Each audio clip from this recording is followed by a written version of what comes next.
With RockRevolt magazine. I am here with Vince of the band Symetria. How's it going today, bud? Good. How you doing, man? Doing all right, man. Just sitting here, going over a few things, getting ready to talk to you. Actually, been listening to your album, man, and it's really good. Well, thank you. I appreciate that. Yeah, we've gotten a lot of good feedback so far, and I've talked to quite a bunch of people that have all seemed to like it. So that's all good news. That's absolutely good news. What you guys are releasing your self-titled debut album on September 29th. It's, I was reading a lot of the stuff about it, and everybody kept calling old school, and it does. It definitely has that old school vibe for it, like you guys went back to your roots, what you were raised on, and made an album to go along with it. Oh, totally. That was exactly what we were going for. We kind of all just started writing this stuff together, and all of our influences started coming through. And as it was coming along, I mean, there was times in the practice room where you would get chills as we're putting shit together. And once you get over that hump that stops so many people when they start writing, it's like, oh, that sounds too much like this, or oh, that sounds too much like that, and then you completely scrap an idea. We stopped doing that, and we started letting the stuff just kind of evolve, and we realized that we had enough of that influence that would catch people's attention. It would catch people's ear, because there was, Flying High is a perfect example. I mean, that opening riff hits, and right away you're like, wasted years. But as soon as the drums and the bass come in, you realize it's not Iron Maiden, man. Right. That's what's great. We're making that connection with people, and that was the goal. Give them something to get them excited again, something that help them fall in love with music originally, way back when. Right on. Now you guys never had the fear that too many people would be like, oh, that does sound too much like an Iron Maiden or an Overkill or some of your bands that you guys have came up listening to. You never had that fear because you knew you were going to twist it there after that intro. It's like catch them and then completely change game, right? Yeah. Oh, exactly. That's the whole thing, man. You want to grab your ear, get that earworm buried in there, and to get their attention, and then all of a sudden turn them on to something that they haven't heard before. Right. Now, how was the writing process with you guys, man? You guys, like I said, it's your debut album. This is kind of your baby, man. How did that whole process go with everyone? Some of the stuff, there was bits and pieces that, we had all had from previous projects and shit that was just rolling around in the back of our heads. And, a lot of times what will happen is Kevin will have a riff, or Kevin and James will start going back and forth with guitar work. And most of the time, it'll get spawned off to, drums will kind of come in, and Fernando will fill in, the rest of the missing pieces on the bass. And typically what I do is I sit down and, I have a list in my phone, probably at this point in time, 15, 16 ideas deep of stuff I want to write songs about. So I'll take the music that they've given me, and I'll sit there and I'll listen to it over and over and over, and I'll pick an idea that clicks with the song. And I usually start with a chorus myself. I'll write the chorus first and get a good, hooky, catchy, chorus that I think is going to suck people in and make them want to sing along. And then I'll build the rest of the song around that so that it tells the story that gets us to that hook. Right on. Now, you do have those ideas backed up on things other than your phone, right? You don't want that Kurt Hammett situation where he has everything on his phone and loses it. So the Hardwire album, he's like, "Yep, sorry, can't do it." No. I got that information in many, many more places. The notepad on the phone is just that's where it gets easily grabbed and penned down. But now I link up to the cloud every night, and I still write my lyrics down in notebooks and stuff. Once I start getting them finalized for a song and shit. So yeah, no, that's definitely in safe places. Right, hey man, just had to double check, man. That kind of shit happens. It's like I've got like 2 hard drives and like 4 micro SD cards that I have everything backed up on. Well, I'm sweating bullets right now, man. My desktop computer is like a 2007. My laptop's 2009. I'm like, oh, I got to get something new here before they both go. Right. Or just get that backup hard drive, man, and get everything transferred over. Yeah. Transferred over. So it looks like you guys have a couple 3 dates coming up here this month. get out there and play some of the new music. Looks like you even playing with Overkill.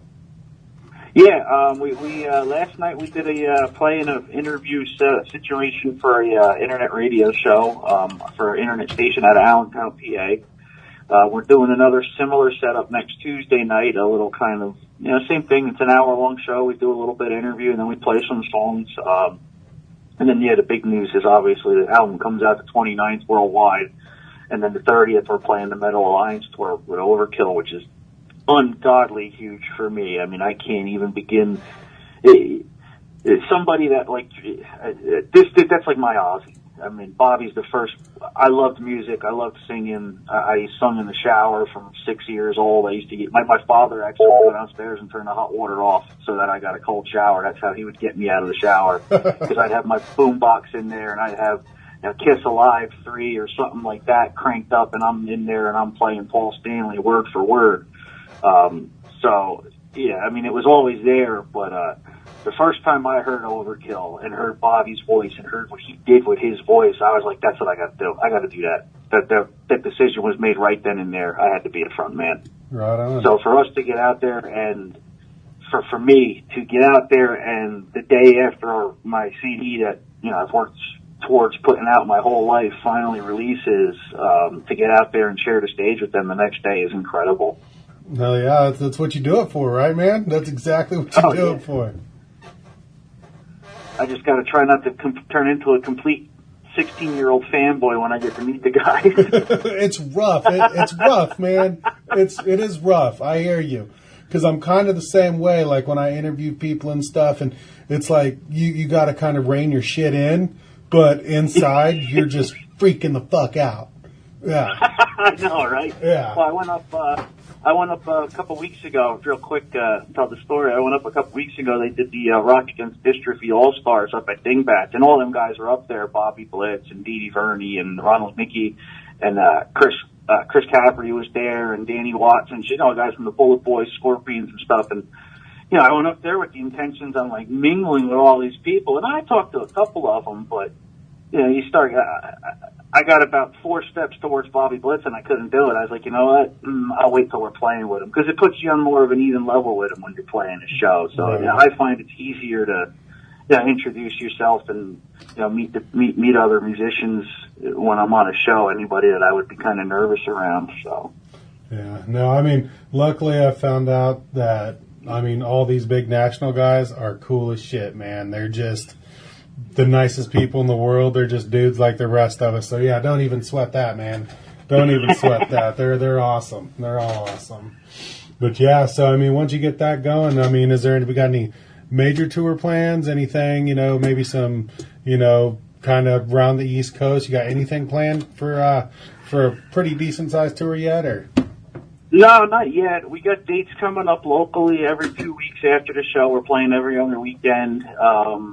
It's going to carry us to about mid-November, and then we're kind of up in the air. We haven't decided what we're going to do. We have publicists working with us, and they know what bands that we want to play with. The promoters that we work with know what kind of bands we're always looking to get on bills with. Tom over at One Center Square, where the Overkill shows happen, and he knows I'm looking for something nice like that every 3-4 months.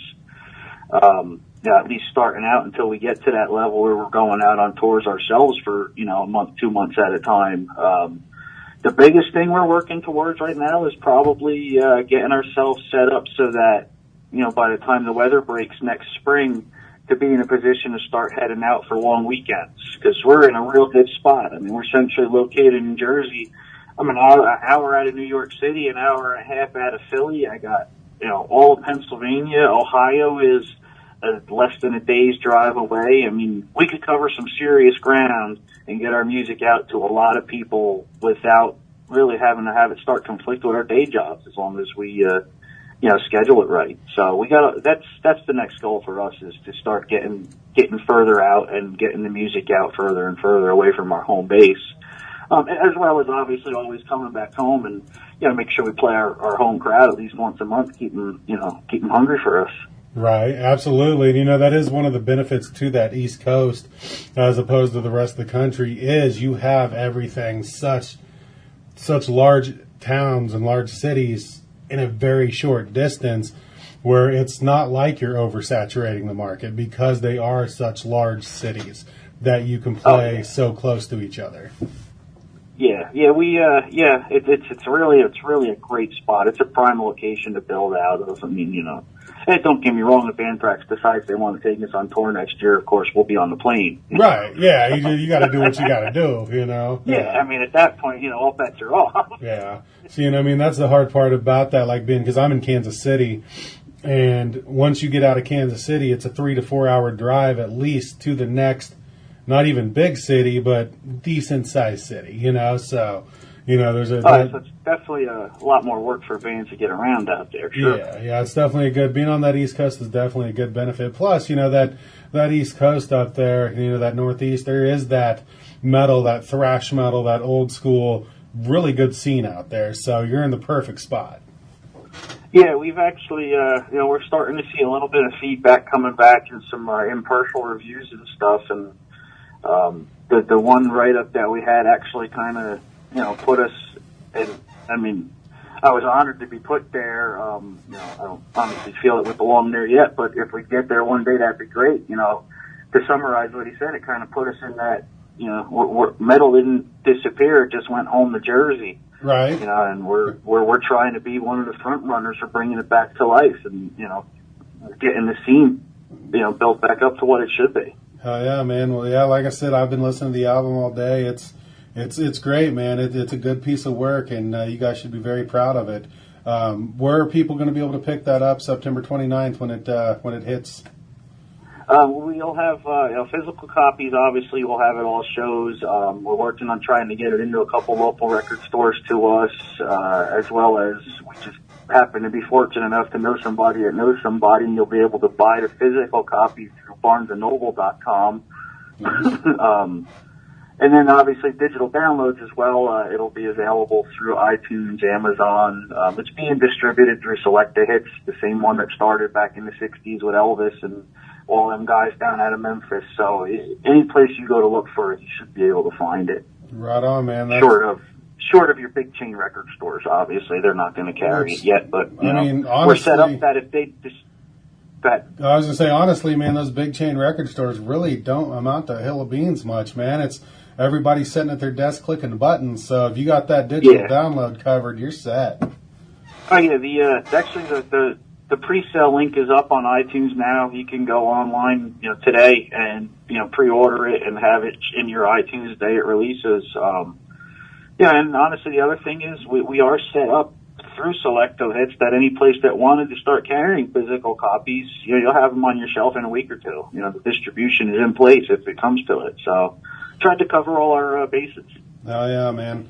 Oh yeah, well that's awesome. Well, Vince, man, we appreciate you taking some time out today. Everybody, check out Symetria, self-titled debut album, September 29th, man. It's a good one. Check it out. So, Vince, again, thank you very much for your time, bud. And you guys have a good couple dates coming up here, man. Enjoy that Overkill show. Oh, dude, I'm going to enjoy the hell out of it. Thanks for having me. Right on, man. Have a good night, bud. You too. All right, sir. Bye-bye.